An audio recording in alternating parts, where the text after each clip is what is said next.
You are now listening to the Highlight Reel Builder for Authors, the Going North podcast. I'm your host, certified self-leadership trainer and author of the best-selling book, Stay the Course, Dom Brightman. And you're going to be getting some goodies today from the guest that's up next.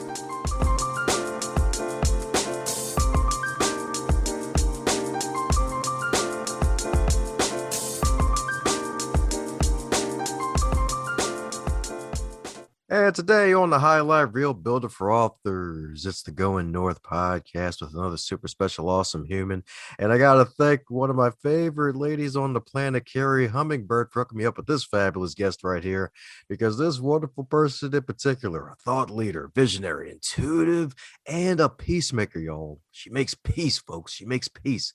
And I ain't talk about the peace pipe either, because for decades she has worked with individuals and organizations committed to transforming their lives and the lives of those they touch.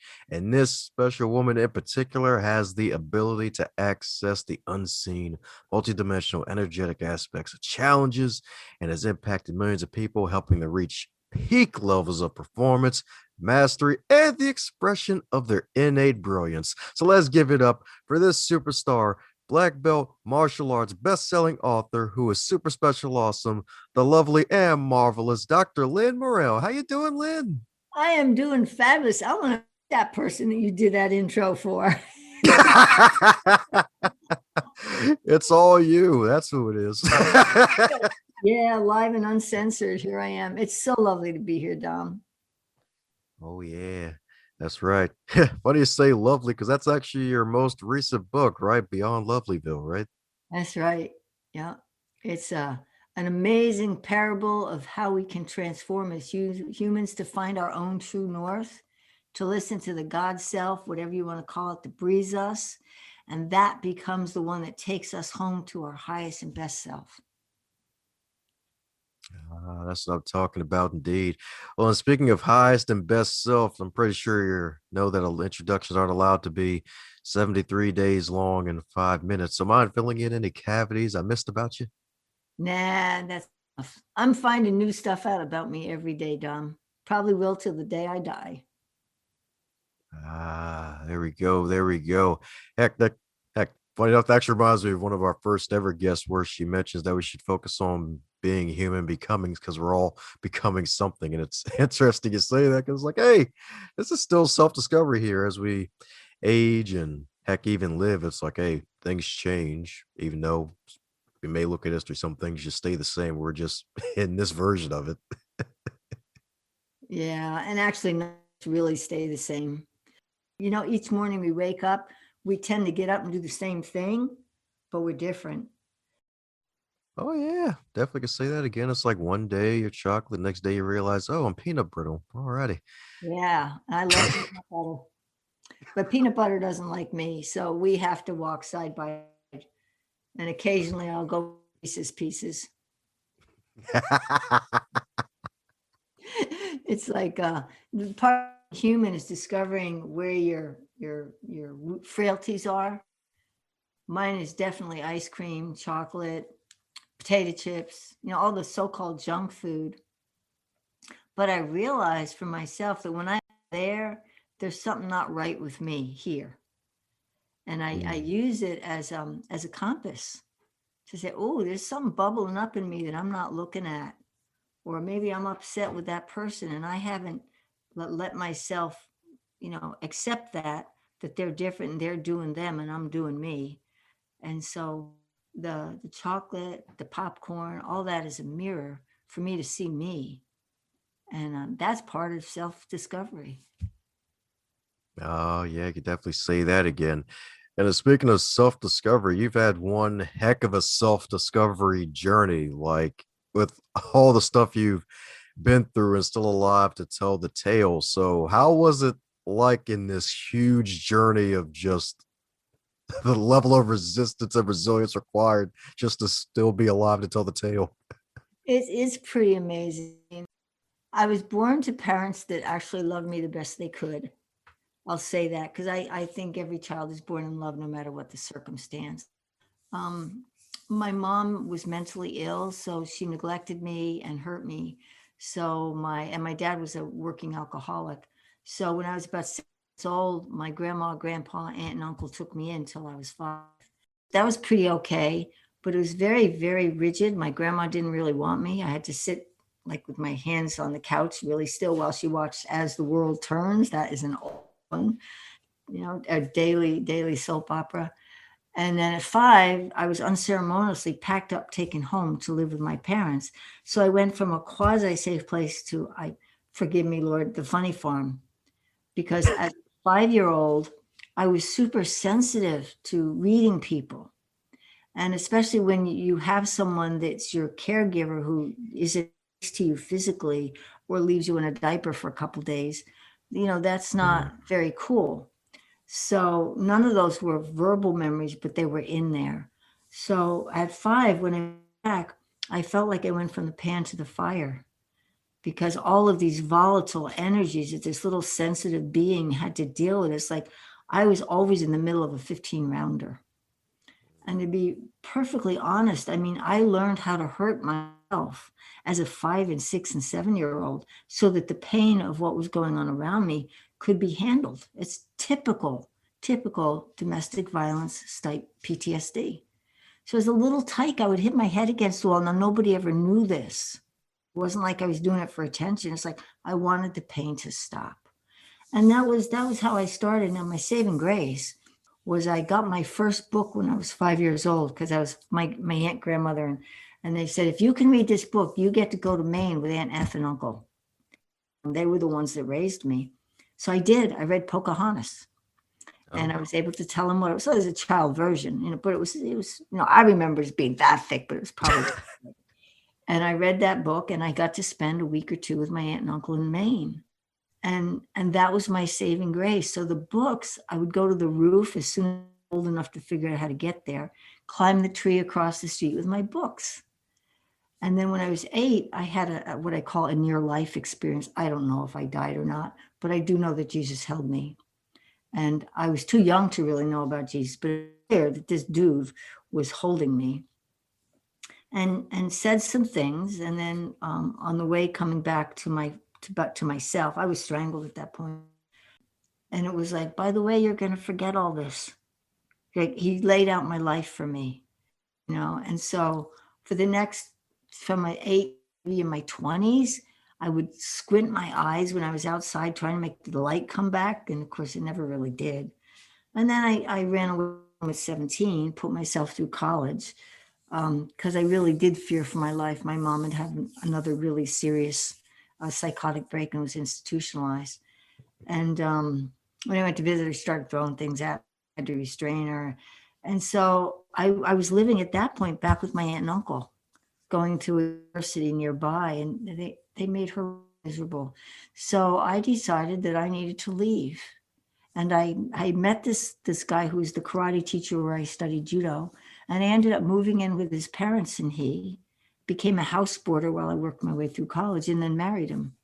So I married the first guy I ever dated, was married 17 years, and I still love him to this day, but he developed the same mental disorder my mom had, which involved violence. And I got choked again. I couldn't hurt him. He was my karate teacher.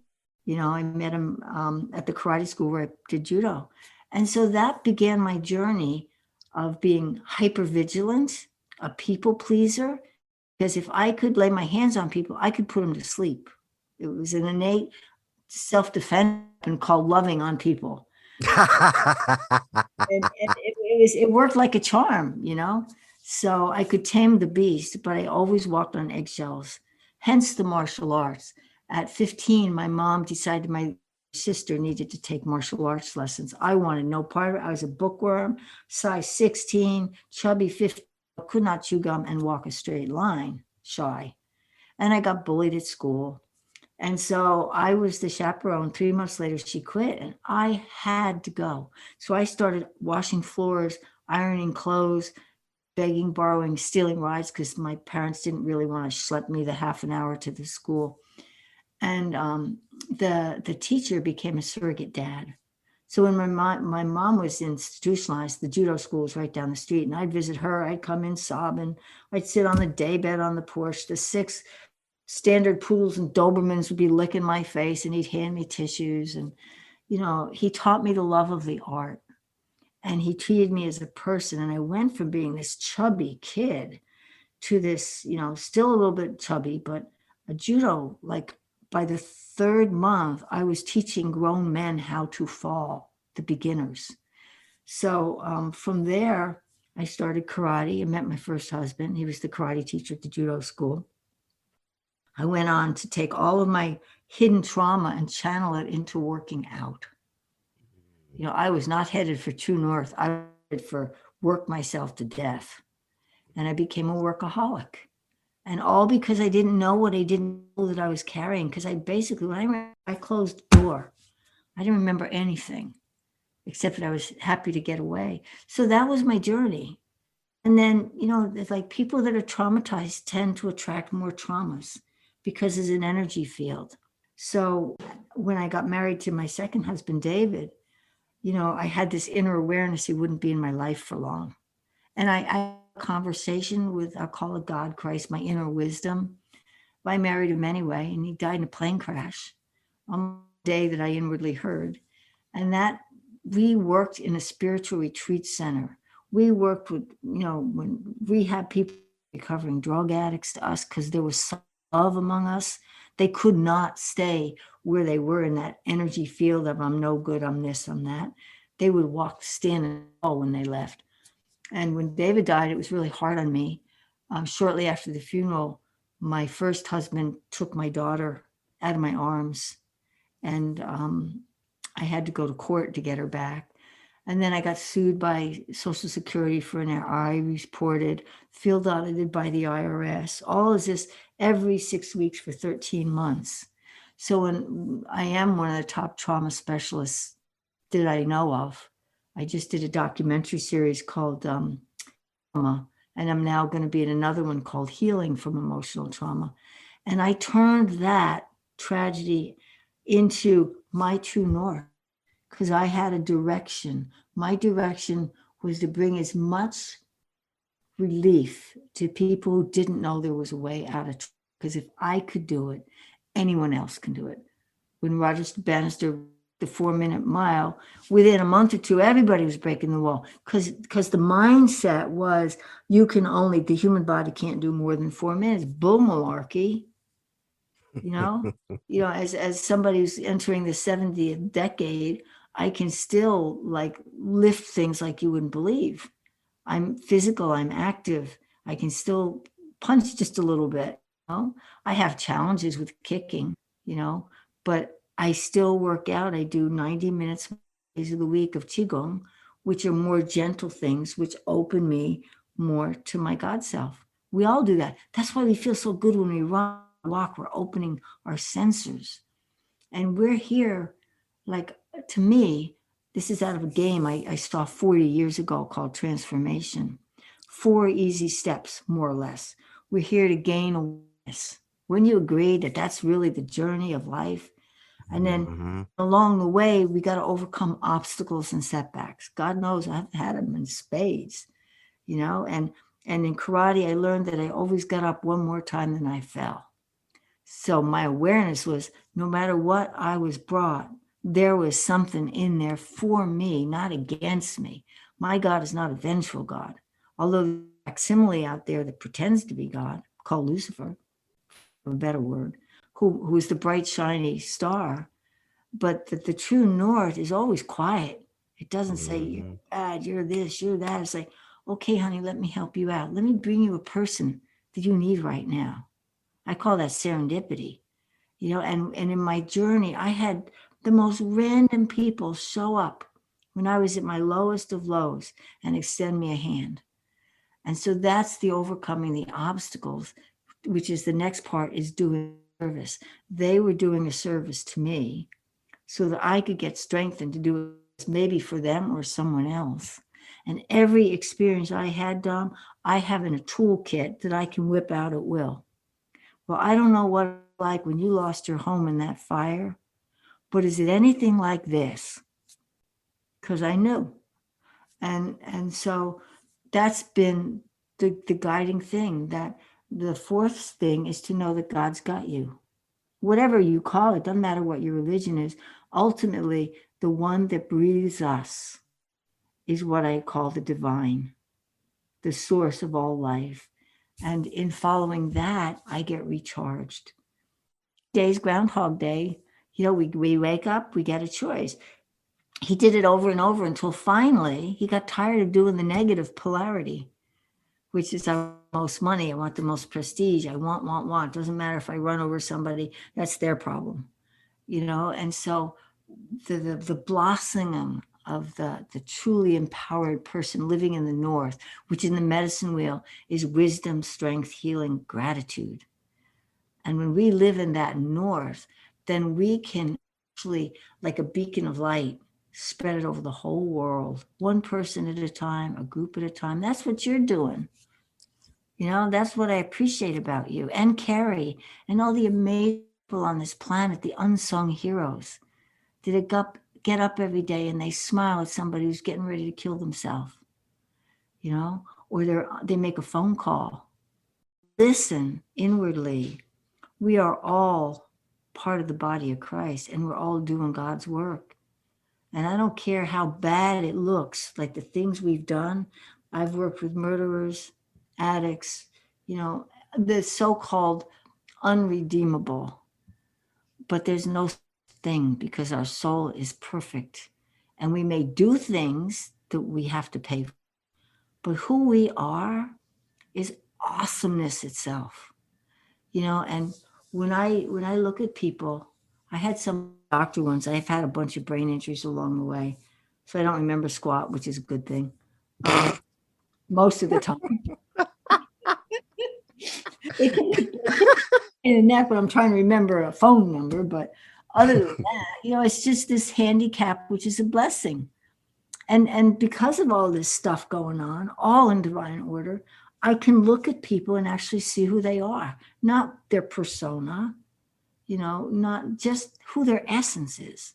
I mean, living in LA, there's lots of gangs and stuff, and the different factions were like shooting each other up. And my girlfriend and I were out in back of her garage. I was renting a house, a room in her place. We were trying to get the car seat out of the car, and we couldn't get it out. And these guys come down the alleyway, and in my naivety, I just, hey, can you help us out? And I'm just loving on them. I said, man, we figure out how to do this. Can you guys help us? And I said, oh. And they came out and they got it out of the car for us. I said, oh, guys, you're the best. Thank you so much. And they drove away. Now, I was new to LA. My housemate is going, do you know what you just did? I said, no. Did you see the tattoos and the clothes? Well, yeah. They were from the XYZ gang, and they were having at that time in LA, there was 2 different gangs shooting the crap out of each other. And I'm sort of living in that area. And it's like, but it's like, I'm blessed. Sometimes innocence is a blessing, and if I put labels on them, then I'm labeling myself. And we do that a lot. We point that finger at other people. Man, my Indian grandmother that adopted me said, honey child, you got this 3 fingers point. You point the finger at someone else. It's you you're talking about. She was a Seneca elder who taught me a lot of wonderful stuff. She taught me the wheel, which is why I know True North. And that you and I now are standing in the South, which is the place of speaking, this place of the child and innocence and playfulness and fun, and all that sort of stuff. And our listeners are there too. Every day we can choose to wake up in the South with a new beginning. We don't have to do the same old, but we're lulled to sleep with the negative polarity. And everything on this planet is a positive and negative, not bad, just different. One lifts us up and the other brings us down. So I spent a lot of time in the down phase, let me tell you. And I have to say, happiness and laughter and joy, it trumps the negativity, but the negativity is more addictive than the positivity. So, I've had to learn how to train myself, go there. And believe me, I have days when I go there. Yeah. And the good news is I can pick myself up because I got tools. Mhm. And maybe I can share some of those tools with your listeners today. I don't know. Oh, of course. Feel free to pull out a hammer or a screwdriver, whichever one you think will be best. Well, in martial arts, they talk about the iron fist with the velvet glove. Mm.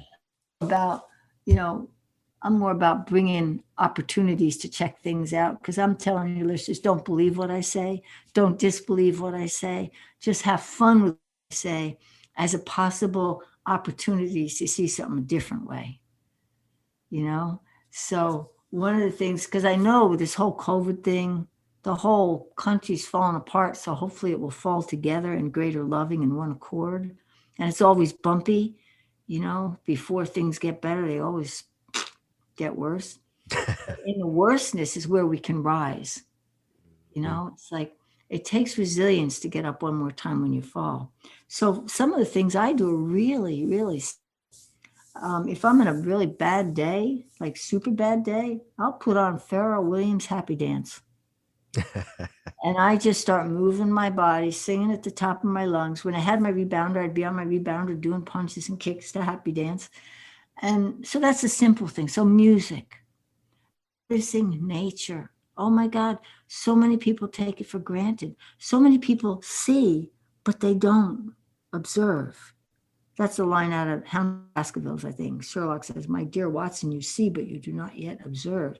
We're all tranced. We're walking through life. We got to have our coffee. We got to have our shower. We get upset if our pantyhose gets ripped and we're on our way to a meeting, you know? And like yesterday, I did a podcast. My Yeti didn't work. The Oh. connection sucked. I do things like way in advance. So I make sure, because, being hyper vigilant, you got to cover all your bases. And we ended up laughing. It became part of the subject of our call. We ended up doing a phone call, because stuff didn't work. So, Hmm. second thing is to not take life so seriously. I've learned that by watching many, many people that I love perish. And that's hard.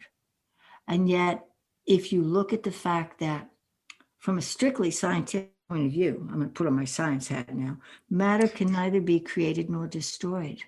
So when our loved ones leave this plane, they're still accessible to us. If our mama and papa die, our DNA is half of them. So they live on in us. And actually, so do some of the challenges. What hasn't been handled gets passed on to the next generation. So the more that we, as sons and daughters and mothers and fathers, can clean our own act up, the easier it is for our children. Now, they're going to have their own issues, but we don't need to donate ours to them as well.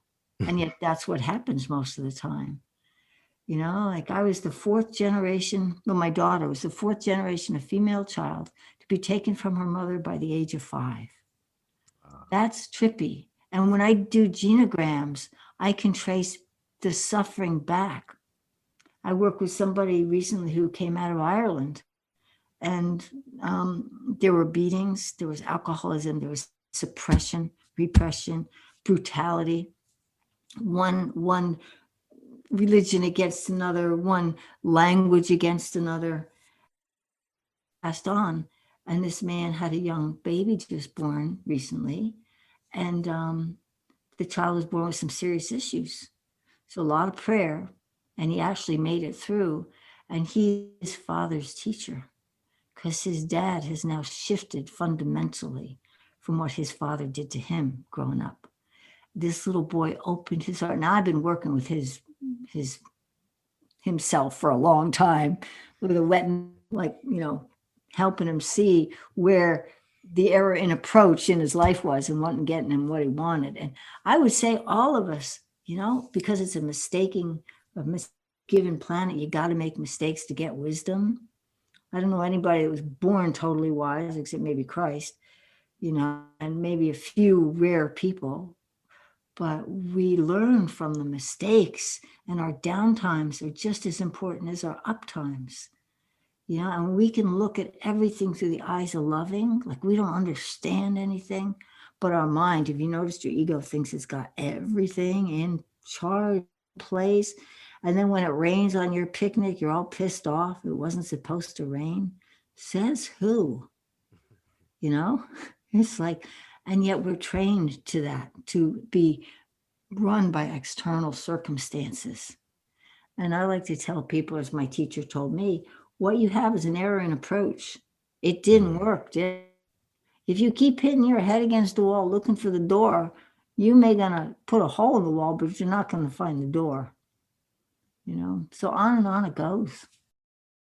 That's right. It goes north indeed. Goes north indeed. Heck, even some good stuff right there, especially with, well, to be honest, with everything, to be honest. And that's interesting. A fourth generation of, oh my goodness. And I believe all women, if I'm not mistaken, right? Female. And being basically taken away from their parents at the age of 5. That's definitely. And before the age of 5, my mom was not yet a year old when her mother had to move to New York to make her ends meet with the other daughter. She couldn't handle two. My mom was passed from family to family. She never had a home. How could she possibly be sane? Children need ground. You know, even if the parents are violent, at least they have something. But to have nothing, no bearing, no security. But she was a very gifted seer. You know, she had that gift born in her. And I think trauma hones a lot of people's gifts that we take for granted, or we shame people for knowing stuff. You know, I got shamed for saying that my cousin came to visit me.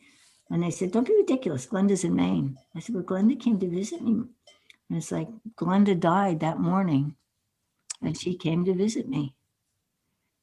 So there's so much more to being human, Dom. We're in these bodies, but we're God, men and women in these bodies. And on purpose, we choose constrictions because then we grow stronger. You know, when I would punch in karate every day, it would be a little bit stronger, a little bit more precise. And now that I do qigong and I do really slow, you know, they're purposeful, because I would never consciously want to hurt anybody.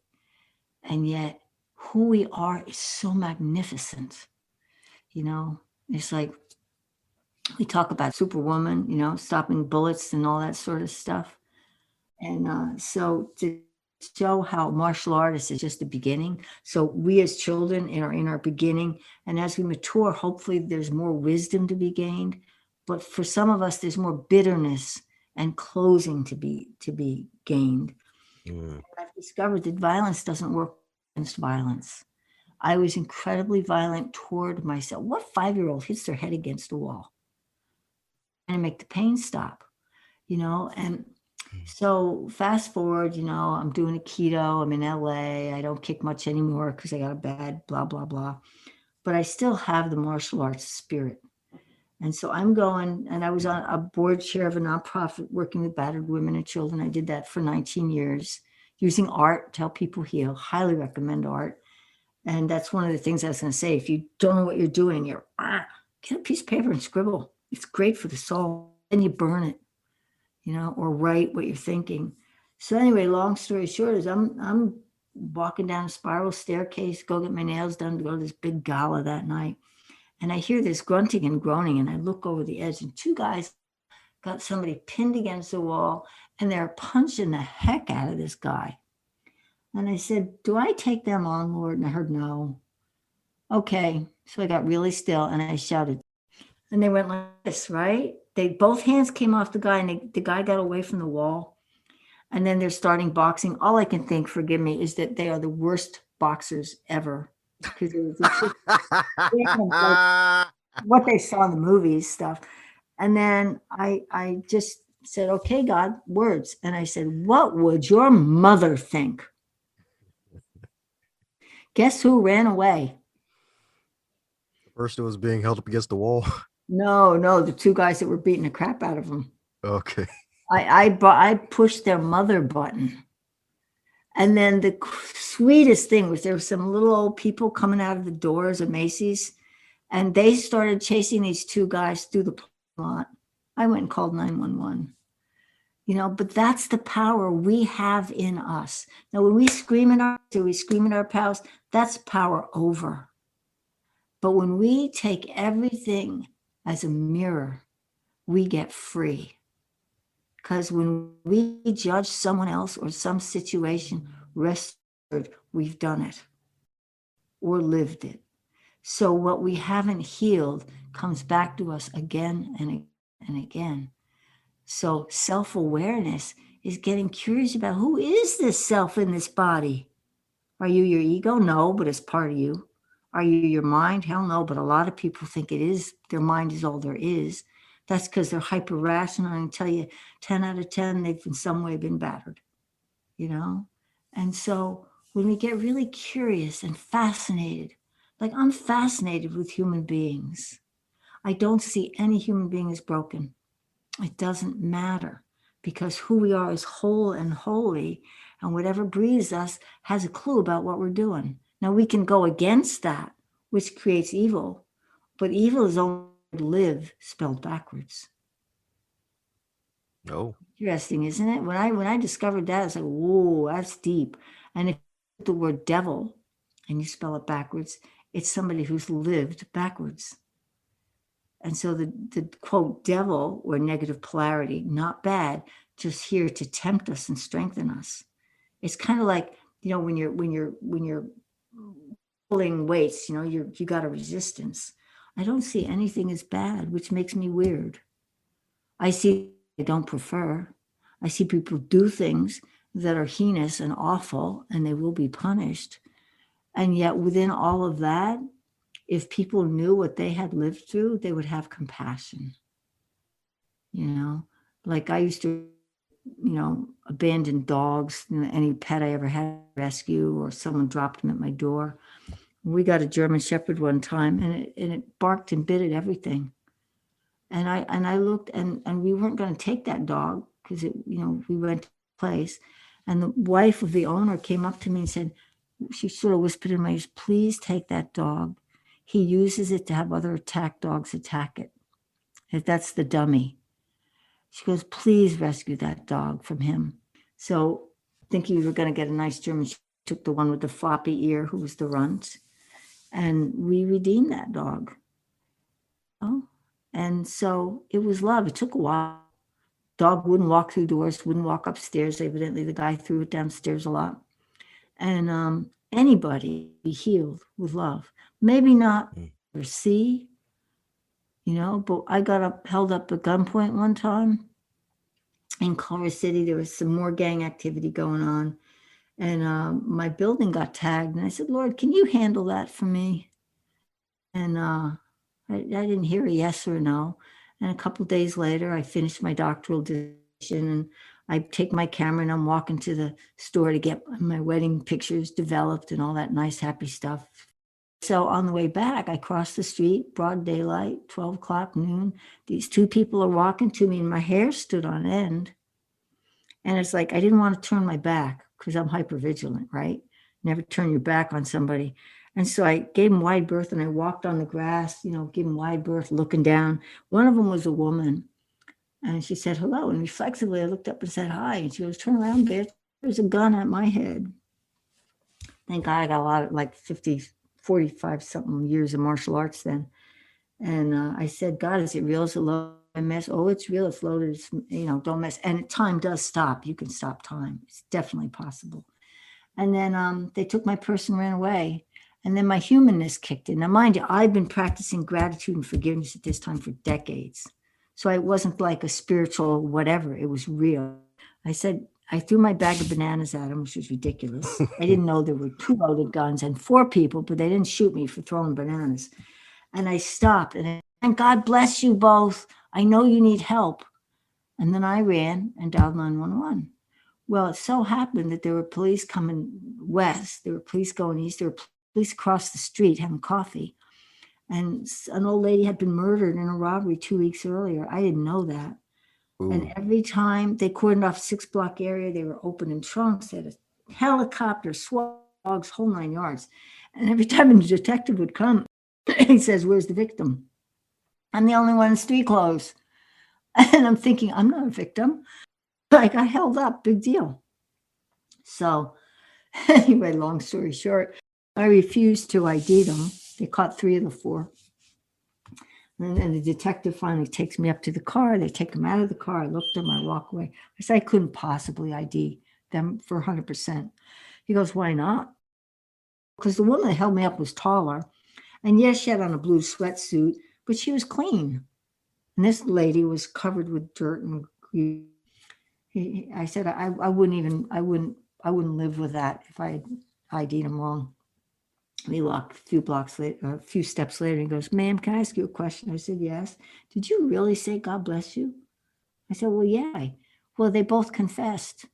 They Oh, couldn't say, God bless you, that you would bless them. They felt the sincerity of my blessing. And I put a Christed blessing on them. And then I prayed for her for the next 3 years. And they were out on probation. One was 14, one was 17, 21. oh. And the poor kid that was next to her, he was going, oh no, oh no, because she just did what she did. And then I went home and my girlfriend calls me and she goes, Morel, what were you doing at the crime scene on Culver today? I said, well, thing happened, Kathy, you want to come over? I could use a foot rub. Because we used to do reflexology. I said, and I need to get some of the gook off me. So she said, your energy is all over. I said, well, I did get held up today. That is no big deal. It's just another day in Lin's life. I got everything back, my purse, my deposit slip. They took them to the headquarters because they couldn't get God out of their mind. I liked that I put a God worm in there. And that loving will touch them. I will never probably meet that person, but I set off a ripple effect. And every time we smile at somebody, even when we don't feel like it, but there's some propelling us to smile, we could be blessing them and me. So, and then the best part of this story is the end. So the gang that had moved into our neighborhood evidently was moved. She got probation. He got probation. I don't know about the other ones. And my prayers for at least 3 years every day. And then when I went to the police station, I said, I'm the lady with the purse snatching on Culver. And he goes, are you the lady that said, God bless you? I said, wait a minute, ma'am. He brings all the cops out front. Because this is the crazy ass, basically, he didn't use the ass part, crazy, who said, God bless you to those people. And then I said, but it works, didn't it? And they, so I had to defend my dissertation / the next month, and I'm up against the tribunal. They ask you all the questions. You mastered your subject matter. So the head of the seminary says, I have one question. I said, okay. Did you really say God bless you?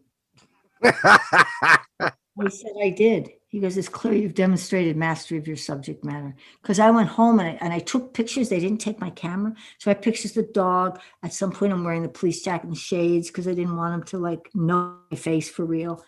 And I took it was just ridiculous. I ended up ministering to all the cops. So Yay. I did this PS chapter with the pictures of me in the car, this and that. And PS, a funny thing happened on the way from Trader Joe's today. How I graduated from the School of Victim Consciousness. That's what And I'm talking about. that was it, man. I had to put the fun in it.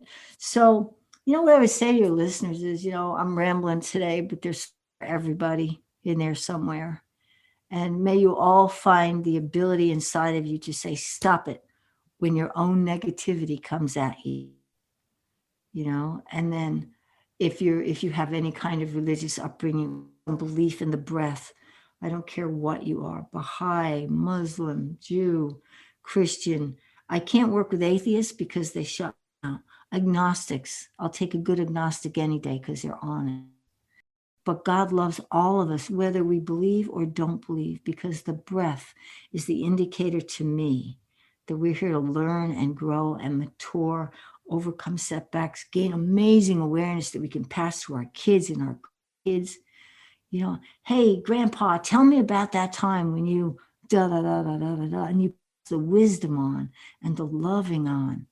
And imagine if every one of us woke willing to love ourselves well, Love ourselves past the negativity. How do you do that? You treat yourself like you're your own beloved, because you are.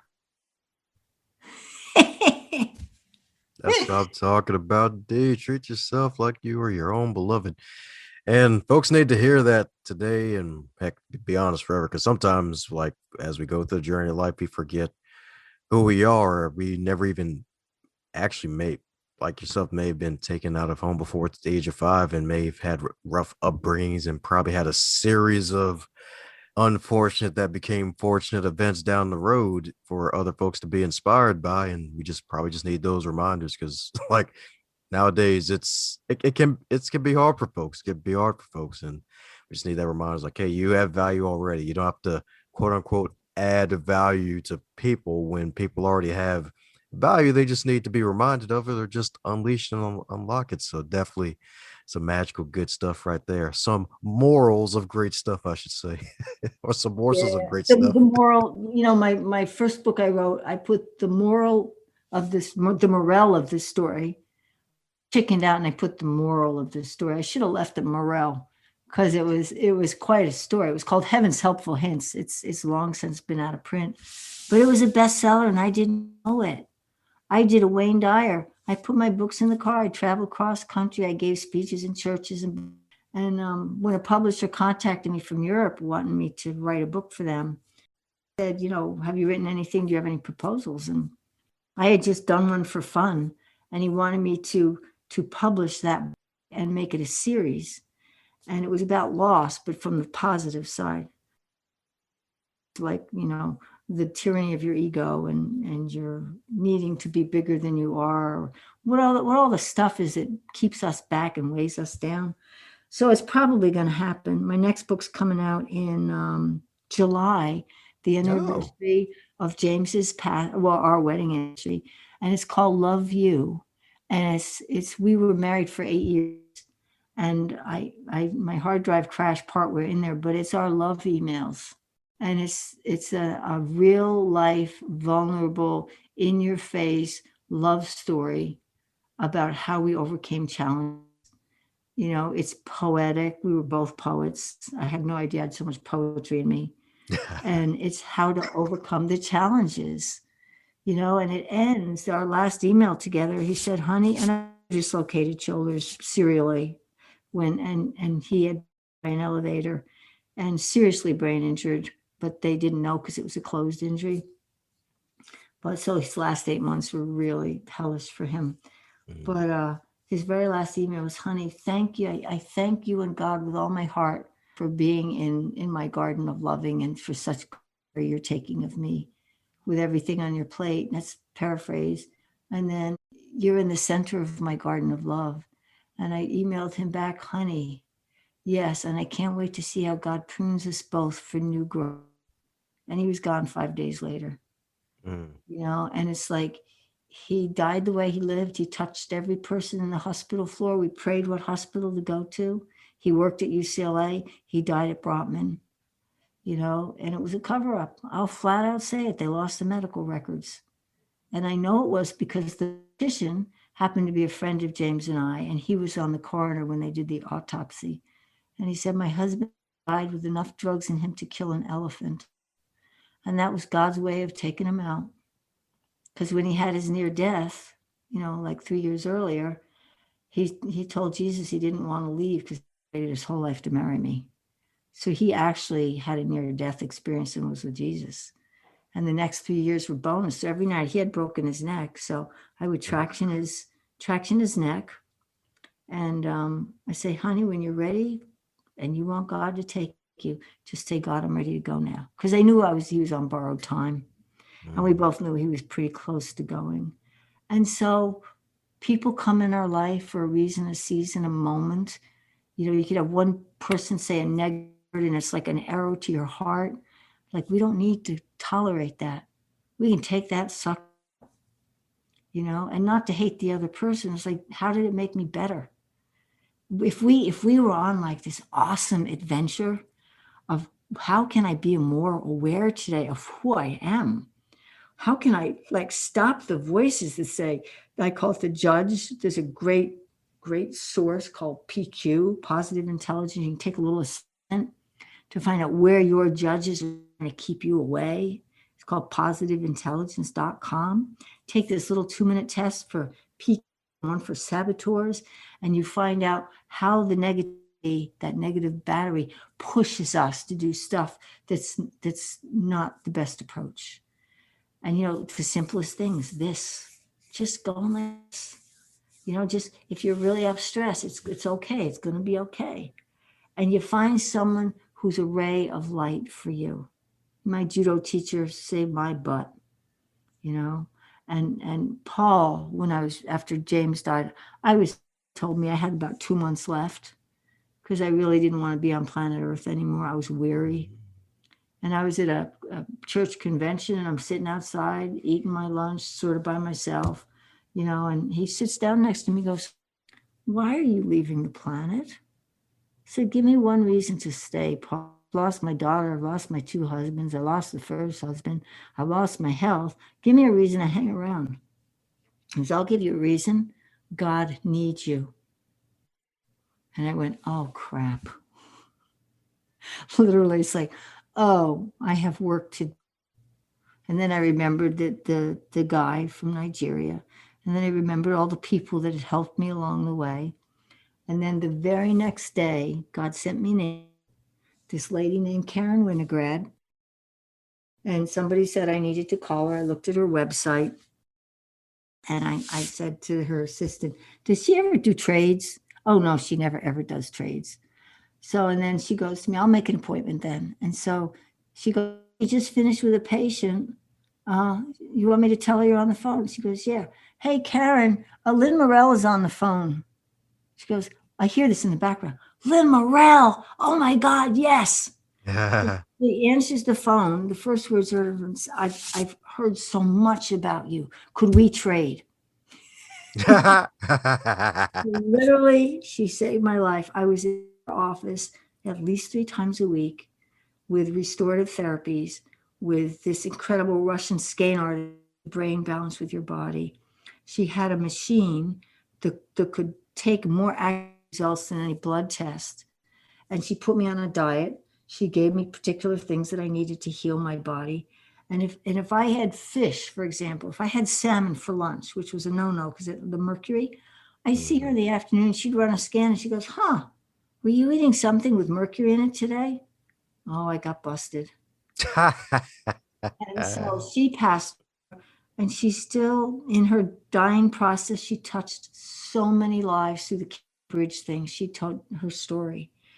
And she was there for the 18 months that I couldn't walk and I had neuropathy, and her assistant did my laundry and went shopping for me. And, and then my health came back, and it's always been my weak link, to be honest. And yet the one that breathes me is breathing me. So I'm not too worried about it, And so we all have our handicaps, but they're actually a hand up.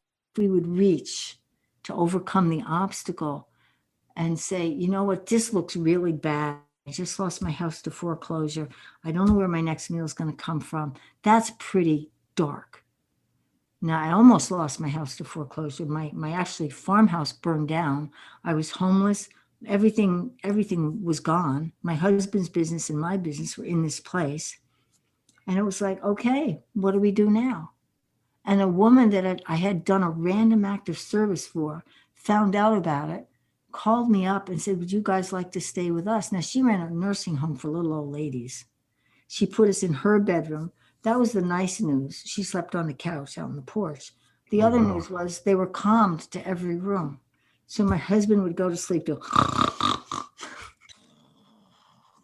and that happened to her for a few days. And we found another to stay. But we were so overjoyed that a simple kindness that I did for this woman, and it was exquisite. And when we do random acts of of kindness, they come back to us. And when we share a sorrow with someone who can actually not try to fix us, but love them in their process, then we have their sorrow. And if we share a joy, it's doubled. So we can have our sorrow leads us to joy. And then we have become somebody, even if it's a smile. And I'll tell you, listeners, there will come a time in your life when someone will reach out to you and you may not want to be bothered. If you can find it in you to smile or to give them a hand up, you will have moved the universe closer to universal peace. And I'll end because I know we're going on and on, but I'll end with a story about how doing an action that makes no sense can save a life. So I was at my retreat center and I'd done a speech the night before, and I met this redhead, and she gave me her card. And the next day, I'm home, day after maybe, and I hear call so and so. Now I don't know this woman. She just gave me her card, for crying out. I said, "This is Lin Morel. I'd like to speak to your mom." It was her. She said, "Oh, she's in her bedroom. I'll go knock." She comes back and says, "My mom says not to be disturbed." So I said, "Okay, I'll call later." I hung up. My inner Ashtara wisdom said, "Call now. Don't hang up until she's on the phone." Now I'm thinking that's pretty weird, but by this time I've had a lot of practice tracking intuition and wisdom because I was such a nerd. I kept a journal. I did an intuition, what happened? I didn't do an intuition, what happened? After 2 years, I learned I better listen to my intuition. So I say to her, "Do me a favor, tell your mom I'll wait on the phone till she comes out." A couple minutes later, woman picks up the phone. And I said, "Hi, it's Lin Morel." I said, "I was told to call you. How can I help you? What's going on?" She burst into tears. She goes, "I just did a prayer to God. I was about to take my life." And I said, "You Oh, care. wow. Show me you care." That's Ah, listening to a random thought. man. But if you are willing to become self-aware, we become our brothers and sisters' keeper. And we got to start with ourself, because in ourself is our brother and our sister and our maker. And we can the errors in our approach caused by the judges and saboteurs in our life that are here to tempt us into lack of loving. But we're born, we are loving. Where God's love made man, each and every one of us has a perfect place on this planet. And each of us, individually and separately, even just a prayer. And I say just a prayer, prayers. We just have to let them go. Please heal that flu in my friend. Well, the friend doesn't have a flu, so they're not going to get healed. But if you can say, "Lord God, I'd like you to put the light of the Holy Spirit with this one because I don't know what they need." That's a real prayer. And I don't have to know squat, neither do you, neither do your listeners, because that thing that breathes us is accessible to every single person 24/7 a day. And if you got curious and watched your breath, you can slow your butt down enough to catch the goodness. This has been a good time, I gotta say. Well, that's probably gonna be the quote for this episode. Slow your breath, slow your butt down so you can catch the goodness. That's Lynn's quote for the day. You got tons of others I'm gonna be picking up during the editing process, but that's so true because it with a lot of people losing employment and having to Oh, find new employment, losing jobs, trying to start a new job, and all this other stuff that happened. Like, hey, sometimes we have to slow down and catch our breath literally for a moment. and I've been homeless, I've been jobless, I've been helpless. I've had my home burned down, my daughter kidnapped. I mean, I've had incredible things happen. I mean, I was taking an icy trip once, and there was black ice, and I went off the road, and I spun, and nobody would stop in the highway. And force of habit, I got out of the car with ice, and I locked my keys in the car with the car, and I'm standing out on the side of Route 80, Route 17, something like that, in the middle of the boonies, at 8 o'clock at night. And finally, an 18-wheeler dude pulled over, took me to a gas station. Someone had sent me a check for $100 cash for a prayer thing that I'd done, and I didn't ask for anything, but I got $100 cash. And that $100 allowed the tow truck to come pull me out. So now I'm still going to my meeting. I called them. I said I was delayed. And if they wanted to go home, they could. So I get further down the road and there's a crest to the road and I start to slip in front of an 18-wheeler.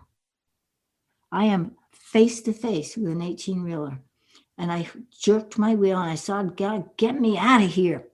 Missed me by that much. Didn't stop. So here I'm in another ditch. I was able to get out of that one. So I got to another highway and I had to pull on because I was shaking like a leaf, right? And by now it's 10:30 at night. A cop starts, ma'am, what's up? I said, well, an 18-wheeler always hit me. I'm just calming myself down. So he left. I got to the meeting at 11 o'clock at night. They were waiting for me. Wow. It was an amazing journey, but that's the journey of uncertainty and knowing that God's got your back, even for your listeners that are unemployed. If you can find any little bit of grace, you can begin to make a snowball. And I have a book out there. If any of your listeners, I will send them a copy. My original book was called Get Clear, Get Connected, Get a Job. When I moved, I gave my last 100 copies to the vets because I didn't want to schlep books, but I do have it as a PDF, and I redid it for how to find a job during COVID-19. And if anybody wants to send it, I'll send them the PDF. And they can send it to va.drlinmorel.com. And my incredible assistant that I share with Bonnie will handle it. We'll send copies out to your readers. And if they want to do any kind of personal growth work, I have a 10-minute module times 10 of the stuff that will help them heal and clear the cobwebs. And if you want, you can put when you post it.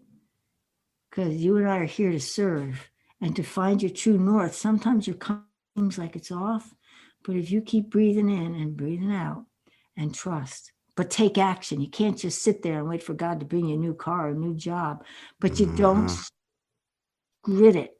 You write your goal for what you want. I'm winning the game. Remember, we're here to win game, overcome setbacks, gain awareness, do service and love God, basically. So I'm winning the game of finding my next step, getting a better job than I can imagine. And a lot of people probably going to be starting their own businesses.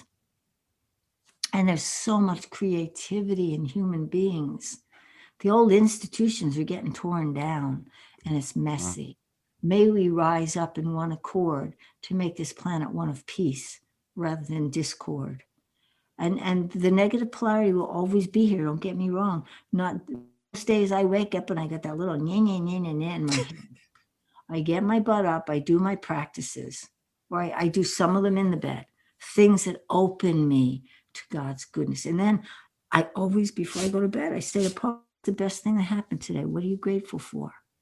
And even when you're homeless, even when you're living in the street, you got a street. And I have worked a lot with homeless people. They prefer to be living in the street. But these are the guys that lived in California. Mind you, it's warm there. Yeah. The street here is a whole different story. But, there is God's grace. And if we've been traumatized, it's a lot harder to be positive. But if you just get curious about what could a possible positive thing be, like I couldn't find anything positive in my childhood. And yet now I look back fondly because those experiences are how I'm here today. Yes, I've been homeless. I've been houseless. I've been jobless, and I've wanted to die because that's how despairing I was. Of course, I thought I'd screw it up. Thank goodness I didn't, but I know that experience of having given up. I would say reach like you've never reached before for the power inside of you, not for somebody to rescue you, but by accessing this thing that breathes us, you will have genius mind, you'll have your intuition, you'll have your ability to write your goals. Some of the richest people I know were in jail. Some of the richest people I know were drug addicts. Some of the most, and by richest, I mean greatest philanthropists. I'm a philanthropist. I just got left on the end of my money. You know what I mean? But I'm open to more, because the more I have, the more I can give, and the more it's returned. So we're giving and receiving. So we can't just hog stuff. But if we can share our, not to bring people down, but I'm looking for some guidance here. Here's what my gut says. I think I need to go check this out. But part of me says not to check it out. Well, it's not going to hurt to check something out. Now, there's podcasts I don't do, no matter how great they sound, because I check it out. So we have to become master checker outers. We got to check everything. Does this have a ring of truth inside of me? But to do that, you got to slow down on maybe the coffee a little bit, or some of the booze a little bit, or the weed a little bit, because it anesthetizes us, but it doesn't bring us to the life we're supposed to lead. There's nothing that can hold a God, man, or woman back. And sometimes, like my second husband, the one that died in the plane crash, we were in a redneck cafe restaurant one time, and I was the only woman in the place other than the waitress. And boy, the guys were having fun with me with the comments and the thises and the that's. And I said, Dave, let's blow this joint. He goes, Lynn, they don't give the good ones easy lessons. Just send them love, And then we got out of there. It's like, whoa, that was hairy. And each time I'd have a memory surface about something. I used to meditate in the bathtub, and I wouldn't drown because it was like so I could fall asleep. And I woke up screaming one time. I had this thing, and it's like, and I cut out the tongue. It was awful. He goes, honey, chill. God's got you. Then I came up with the good in it. And sometimes you got to reach. So, like sometimes it's like if somebody's saying, you shouldn't do this or you shouldn't do that, and they got their reasonings, you could say, well, what I like about what you just said is that even if it's like this little like speck, that builds an energy bridge. We need to build that bridge with us. And then we can extend it to other people. I don't have to agree with everybody. I may vehemently disagree with somebody, but that's our God-given right. We don't need to shove our stuff on someone else's throat. That's the negative polarity, and then we become massive victims. We're God's kids.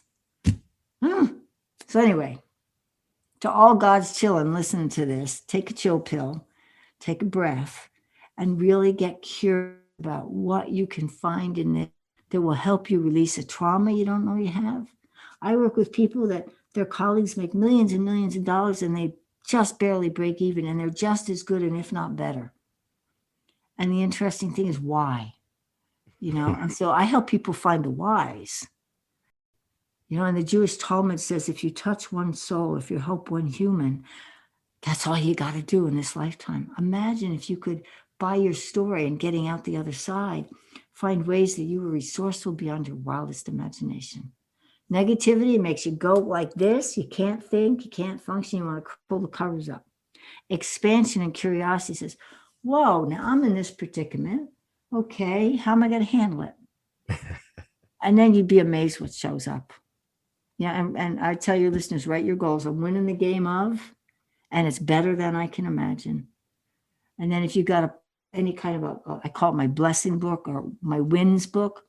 When I'm done here, I'll write in my blessing. What an amazing win to spend time with Dom, the man, and it's like to bring such an incredible podcast life with such dedication.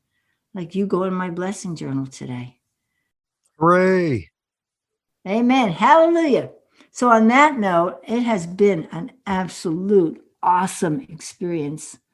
And we all got it in us. If I can do this, you guys can do this. And even better, because you're going to do it your God way. That's the best way.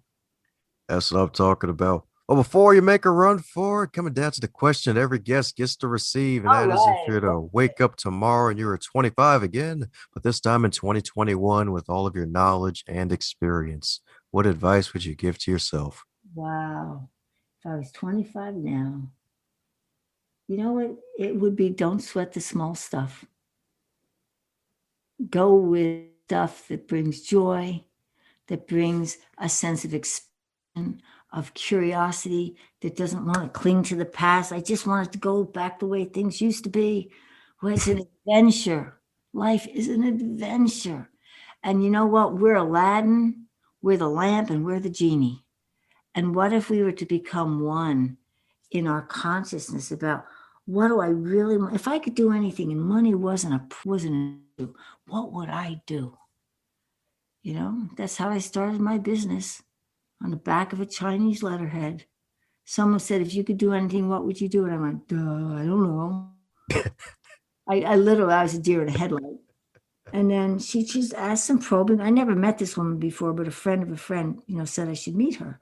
So we had lunch in a Chinese restaurant. And she's going to drop me off at LAX. And so she jotted some stuff down. And an hour later, I'm in the seat when they were bigger. And I'm reading an article in the US Airways magazine about the state of education. I started laughing. The woman next to me says, "What's so funny?" I said, "Oh God, this is about the sorry state of education." She goes, "That's funny. I'm an educator." And so we started talking. She said, "What do you do?" Now, what I said at the restaurant was, well, if I could do anything, martial arts principles, how to find the stillness and motion of your busy life. That was a fancy way to say it, but that's how it came out. So she, what do I do? And it would be a stress management consultant doing that. I said, I'm a stress management consultant. Really? How do you do that? I help people find a still point in their busy lives. And here I am almost 40 years later, still helping people find that still point, because that's the eternal now. And that's where your power comes from. And the traumas are stuck in our amygdala, which is also the negative version of eternal now. And so there are ways around it. You set your, you look at the things that are tough as you are making you a diamond, compressed, multifaceted, and think big, because we are big. That's what I'd say to my 25-year-old. That's what I'm talking about. My goodness. Yes, indeed. Yeah, went from tennis bracelet to belly dancer skirt all the way to the Taj Mahal level of jewels in this magical episode from Dr. Lin, indeed. And the beautiful thing about it is probably only 20% of it. So for those who want to delve into the possible other 80% of what you do, what's the best way for folks to keep in contact with you? Well, they could reach to Dr. Lin Morel at gmail.com. And I will do my best to answer. And if I don't, because I get hundreds of emails every day, send it to va.drlinmorel.com, and I'll make sure Bonnie gets you to me. I have sheer volume issues now. So I, like everybody else, I'm learning how to gap up. I'm clueless about how I can do this and touch more lives. Because if I touch any of your lives and you touch a life, 1 becomes 2, becomes 4, 8, 16. We become a force of joy on this planet. And if they want, I have a Facebook page called Positive Joy with Dr. Lin. You just get a blast of positive joy. Only positive joy quotes go up there. Not even all mine. Just things that will make your heart expand. Do a service to someone else, not because you feel sorry for them, because you just want to do it. A friend of mine gave me a story yesterday. I probably shouldn't share his stories. I'll share one of mine. We were in Taos, New Mexico, and I was looking for a buckskin wedding dress with my second husband, David, because grandmother Twyla was going to marry us in the circle of the medicine wheel. And I dragged his sorry butt all through San Jose. And finally, I said, honey, there's one more store. Let's just go in it. And I walk in the store, and up on the wall is my dream buckskin medicine, my like white dress with the beadwork on it. It says first in state. So they won the first in state for beadwork. And the lady did very carefully take the wall, and I try it on. Sucker was too tight. Oh. So I take it out, and I said, nah, it's too tight. She says, well, I could take it out. I said, it's going to be full of holes. David says, let's get it if you want. It was a lot of money for this thing. I said, nah, don't need it. So we walked outside, and I said, David, what was that about? We wandered the whole town all day looking for a dress that I finally said no to. Well, we walk outside, and he runs into a drunk with his belly hanging out, spittle and blood on his front. And the guy runs into David. And he goes, buddy, can you spare a nickel? So my David was a lot like my Paul. He had blue eyes that would look through somebody. He puts his hands on the guy's shoulders. He looks him in the eyes and he goes, brother, you're having a hard time, aren't you? Yeah.